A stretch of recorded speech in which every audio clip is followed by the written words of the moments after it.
Good morning, I'm Gerhard Mathangani with today's Sports Brief. Now, as we turn the calendar to the month of October, we are gearing up for some huge matchups in college football. Alabama will hold its home opener Saturday against number 13 Texas A&M. The Tide looking to put up yet another impressive performance on both sides of the ball. But the Aggies do present a strong defense and one of the best defensive lines in the country. Meanwhile, the A&M offense, led by veteran quarterback Kellen Mond. Of course, he's a great quarterback. He can scramble outside of the pocket. He keeps his eyes downfield when he's scrambling, so that makes him even more tougher. We play pretty good in the scrambling quarterback game, so we should play very well against this guy. It's like the whole front four they have is all good, including the linebackers and the safeties and the DBs they have. Everybody on that team is like a person that we can't not include in the game plan. So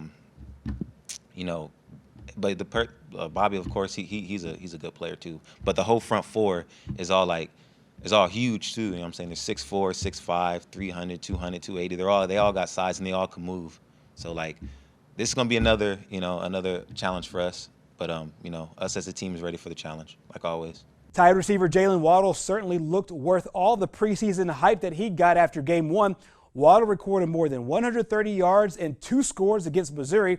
The Tide threw for over 300 yards as a unit.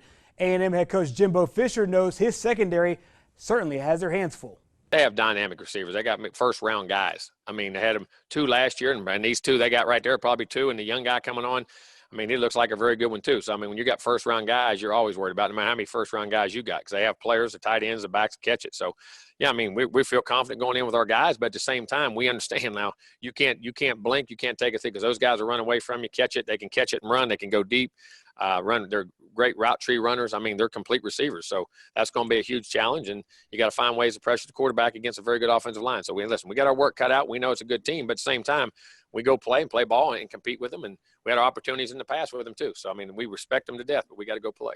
The Tide and the Aggies square off Saturday at 2:30 from Bryant-Denny Stadium. Meanwhile, Jacksonville State kicks off their 2020 season at Florida State on Saturday. The Gamecocks are in a very unique situation as they get ready for their first game, while several teams around the country have already played at least 2. That includes the Seminoles. Although they're behind the learning curve from a game day standpoint, there is a benefit to seeing how other teams have handled the early part of the season. When you've seen the first games played, it was very evident that teams had treated this situation differently, and you don't want to put your team out there unprepared. Our job is to get them prepared and be ready to play, and that's what I was talking about, how much is too much and how much is too little.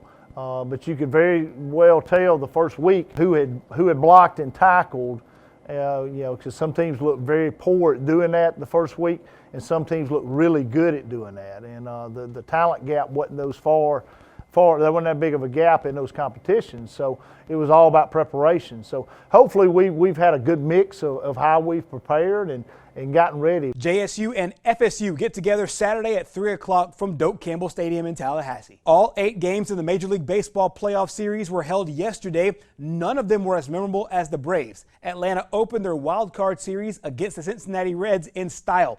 A defensive battle of the ages ended in the 13th inning when Freddie Freeman knocked in the game-winning hit to take Game 1. Braves need just one more win to secure a spot in the divisional series. Game 2 of that series will start at 11 a.m. today on ESPN. Meanwhile, the Miami Marlins and Chicago Cubs will play Game 2 at 1 o'clock. The third and deciding game, Game 3 of the Chicago White Sox and Oakland A's series, will start at 2. The Cardinals and Padres play Game 2 at 4 p.m. Cardinals are up 1-0 in that series, and the Brewers and the Dodgers square off Game 2 at 9 p.m. And that is your Sports Brief. Our program continues next.